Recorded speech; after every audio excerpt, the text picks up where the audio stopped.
So I don't think it's any secret that I've been interested in this issue for some time, and I do have to say that I continue to believe, based on the data and the facts that I have seen, that pit bulls are extremely dangerous. And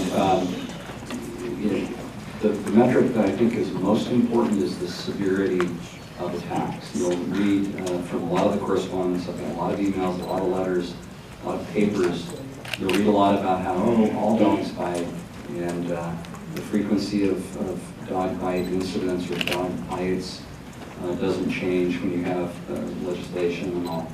But that's not what we're talking about. We're talking about the severity of the risk.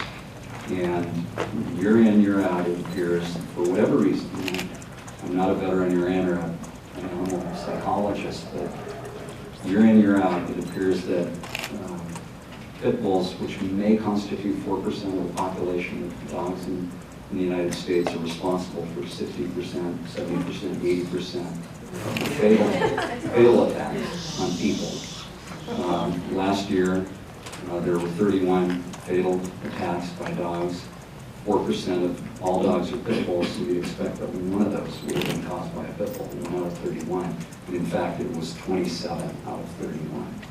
We have incidents in our community regularly. We had one just recently, and I haven't seen the report on it. I've asked for a more fulsome report, but we had an incident where there was a gentleman who was up on the roof of a car, and there was a call to the police for service because there was a pit bull that was trying to attack him. And we've had attacks with bites. We haven't had a fatality that I'm aware of, but we've seen a number of these attacks, and certainly in the region, we have had fatal attacks by pit bulls. And again, without speaking to the cause, there is undeniably a correlation between this breed, for whatever reason, whether it's the owners or the food that they're fed or whatever it is, there is a connection between this breed and severe attacks. Last week in this hearing, the topic came up when Josh spoke at the podium, and there was an ER physician who was here. And he was here on another issue. He came up to the lectern and he said, I'm here on another issue, but I hear you talking about pit bulls. Let me just tell you, you work in an ER, you will never, ever own a pit bull. And because ER physicians see the severity of the damage that they can do. And he probably wouldn't own a car either. Don't have the chance to talk, sir. We're going to have a civil discussion here, okay? But you're addressing everybody. You're darn right. That's the right that I get because I was elected by my community to do this. You don't have any chance. And he said, and these physicians, because I talked to other physicians, they'll say not only will an ER physician not ever own a pit bull, he won't ever be near one, and he won't let his kids go visit a home where there's one. It's just undeniable that there is a correlation. And I hope and pray that we do not have those kinds of fatal or severe attacks in Pasadena. And I do think it's incumbent on us to take some action. Now, I am told that under the state legislation that we're pretty much limited to taking an action based on overpopulation, not on the inherent dangerousness of this particular breed, which again, I believe is just undeniable. And so I did ask for this data, and if we could show page 5 of the presentation, the data about the number of pit bulls. And this is, I know a number of the people that are here are pit bull lovers, dog lovers. I've owned dogs all my life. I love dogs too. This is the real tragedy, is that we are euthanizing almost 3 times the number of pit bulls than we are any other breed. And I don't know if we have a number, Siobhan, for what the actual real number is. How do you get that we're putting down of these pit bulls that are bred, found, and then not adopted, can't be adopted? Do we know the real number? Let me look while we're talking. So, clearly on this record, there is good cause for us to require, not the banning of pit bulls, we could debate that, some other time and place, but under state law, we can require the pit bulls merely be spayed and neutered. Dr. Walsh's testimony was that that would help the overall safety and health of the dogs, and it would prevent us from having to spend precious public resources killing what I'm going to guess is hundreds, maybe more, pit bulls every year. And I would think that would be something that we could all agree on, that we shouldn't be killing these animals. So I would like to know from my colleagues if there would be support for this, or whether we should defer this and make it part of a larger discussion about all breeds. I do fear that that's going to lead to what's called flooding. You know, there's an acute issue with regard to this one breed that's almost 3 times the rate of euthanization as any other breed in our humane society. It's very expensive for us. And if we move to spay and neuter of all breeds and spay and neuters of cats, and then where does it lead? And we get all bollocksed up in it, and we're not taking any action at all. And I'm telling you, as sure as I sit here, there's going to be a severe attack. And I don't want to be the person that had an opportunity to take some remedial action to prevent it. I don't want what's happened in other communities. It's happened in our region. I don't want to have the parents or grandparents of a 2-year-old who've got torn to shreds have to come in here and ask us why we didn't do anything. So that's where I'm coming from, Mayor. If it would be helpful for others to give a sense of where they are, maybe we can move things along and not have to debate, to hear your question, because the sense is we may not be able to convince one another about the facts of it. I think the community should have an opportunity to be heard. I mean, I want to hear what every one of these people has to say. We're here to represent the community and have open minds and hear the facts. But I think if where we're leaning is to doing a broader ordinance, then we should continue this to that date and hear it all at that time. Well, I continue to think, given these numbers, and I would love to get an answer to just what the wrong numbers are, that we would be wise to take the action tonight on the breed that's almost 30% of all of the animals that we euthanize. I hear that there's not support for that around the dais.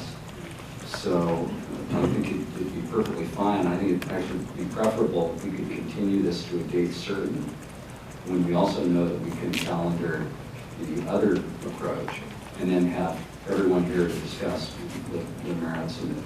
I remember expense was an issue too, Margaret, when we were talking about the broader ordinance and all. Did we show that we could get those numbers?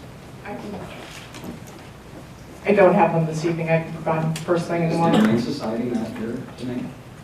Not at the moment, no. Might be one of the other ones. No, that's disappointing, because for the money that we pay, and I ask these questions ahead of the hearing. If they're not here this morning, I mean, what moment would they get people? So I'm disappointed that they're not here, but I would support a motion to continue to a date certain if the staff was comfortable setting a date. I'm fine with that too. I mean, this is why we're big lines, but the problem with that is if we do all that, and I still don't know what voting down means. I think we would just take no action. I can bring it back, and I will. So I'll just offer it so that we get a vote, and I'll bring it back again in July. I mean, so my point here is the public should be heard when we're actually ready to make a decision. Well, I think most of us are ready. You're ready to make a decision.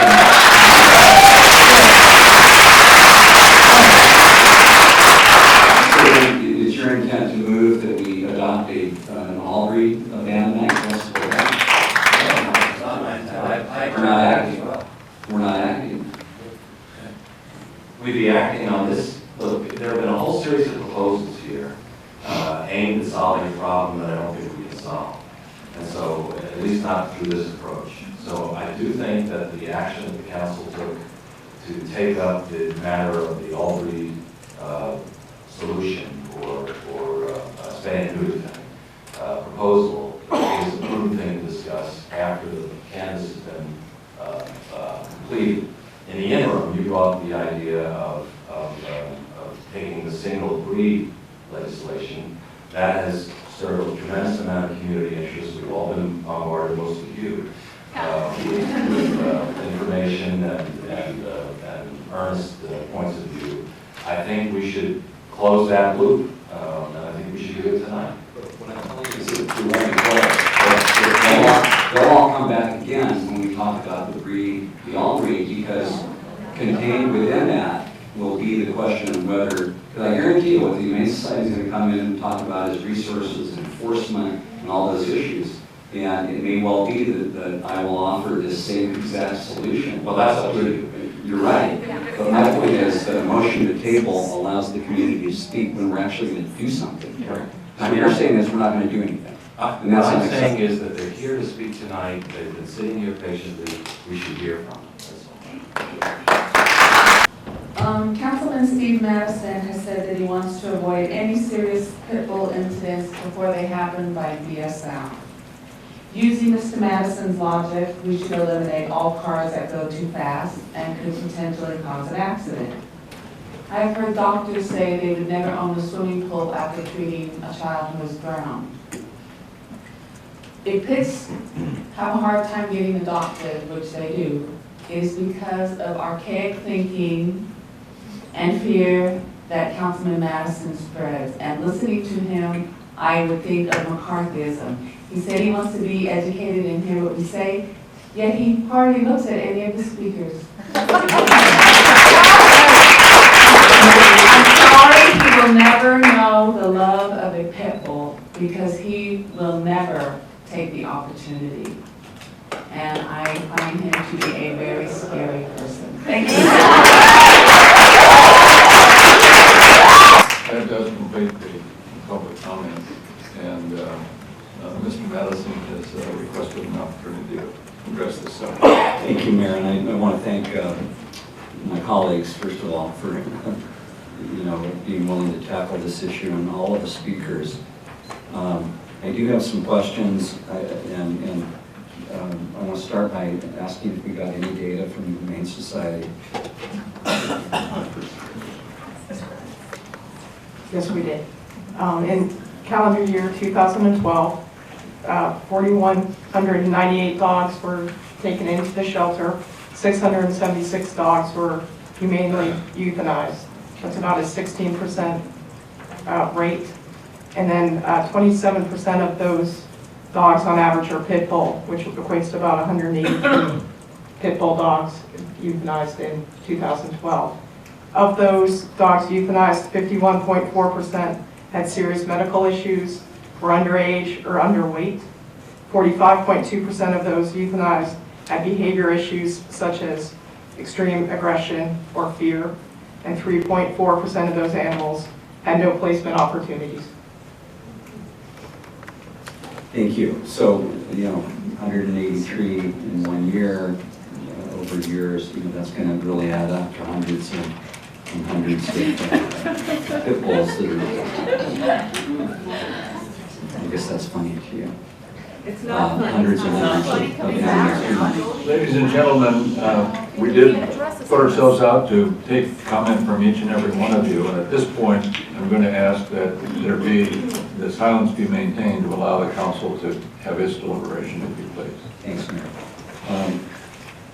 I am doing research. I wish the Humane Society was here. I wish we had some experts. I think we're sort of talking past one another. The research that I've read says there's something like 4 to 4.5 million dog bites in this country a year. A couple of the speakers joked about being bitten by a cat and all that.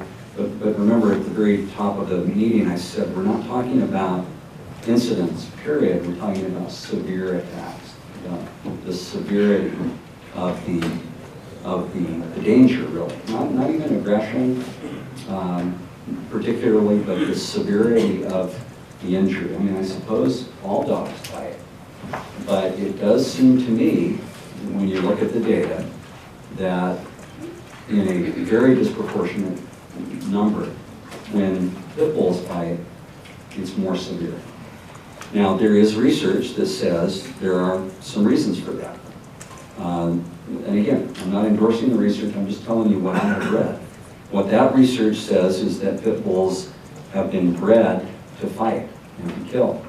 And I think one of the speakers talked about a ring of 50 pit bulls that were in a fighting ring. And that, again, is my understanding that when there are dog fighting sort of operations, which are horribly illegal and cruel, that they tend to be discreet.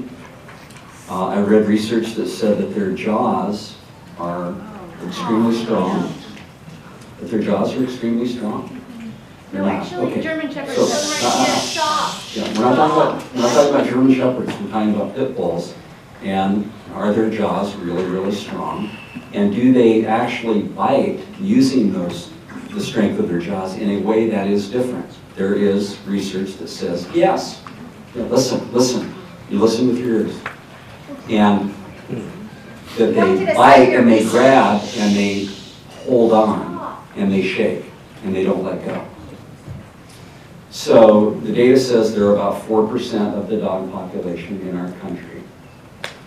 And so you turn and you look, okay, the severe attacks, well, there's not a lot of data on severe attacks, but there is a lot of data, very specific data on fatal attacks.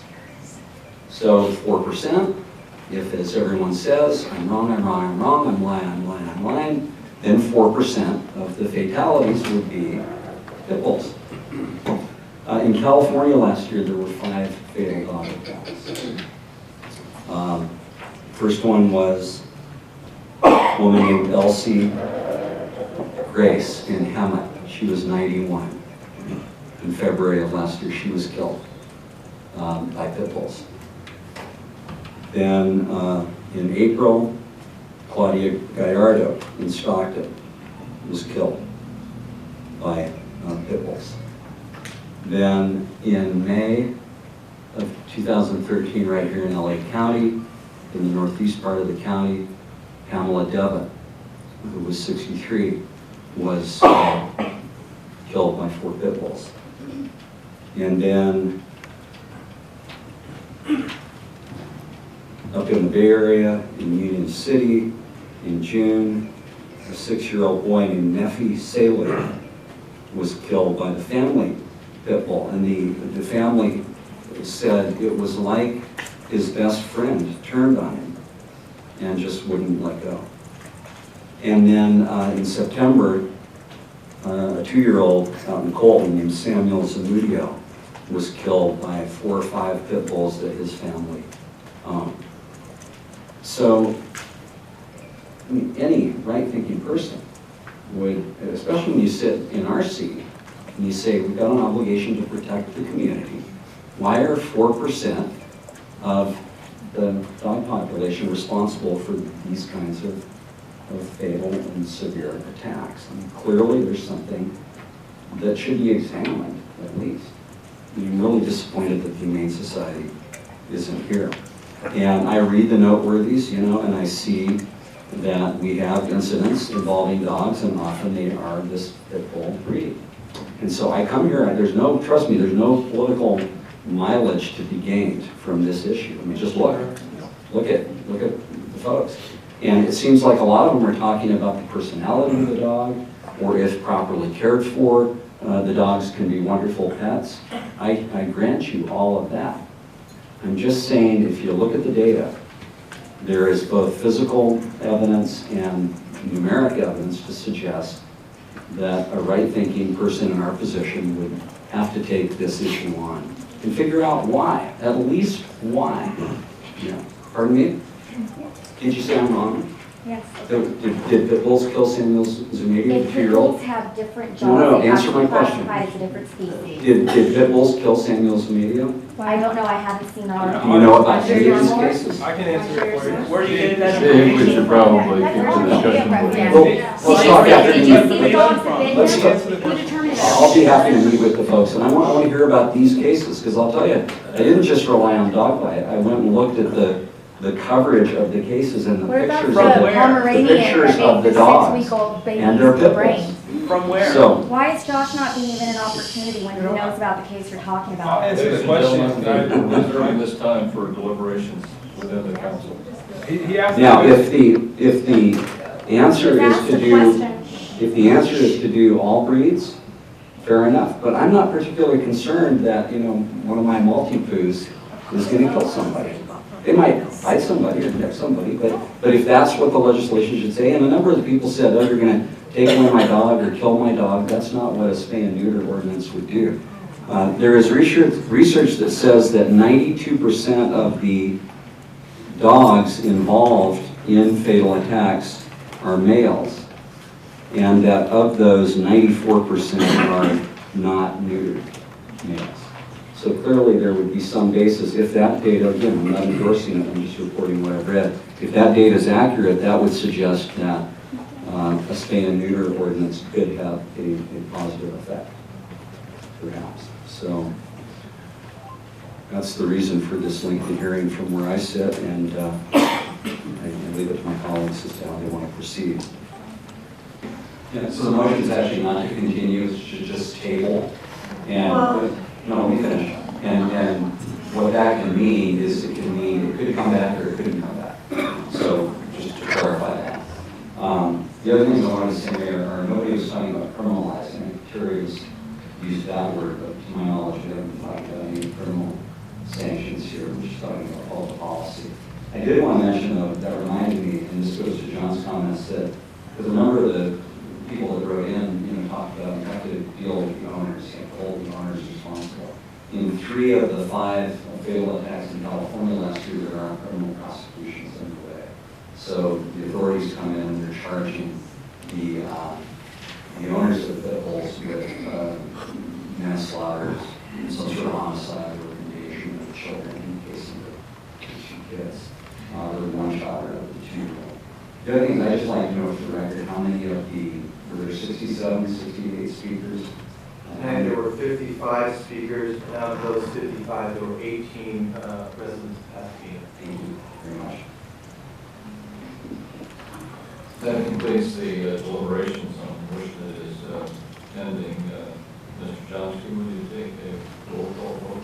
Well, Mr. Johnston, will you clarify the motion and writing discussion about tabling and continuing? Sure. The motion was to table the first reading to July 14, 2014, and direct staff to come back with options for breed-specific legislation, all breeds, and mandatory spay and neuter, and if there were any other options, that it wasn't clear if there was a third element to that. Well, and it was in a report on euthanasia in general. We'll report from Pasadena Humane Society on euthanasia. Any suggestions they might have to reduce the kill rate that humans sustain? Above and beyond mandatory spay.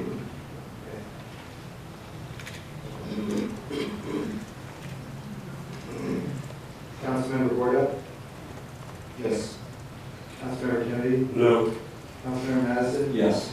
Councilmember Masuda? No. Councilmember Costin? Yes. Councilmember Koenig? No. Vice Mayor Robinson? Yes. Mayor Monger? Yes. The motion passes 5 in favor and 3 against.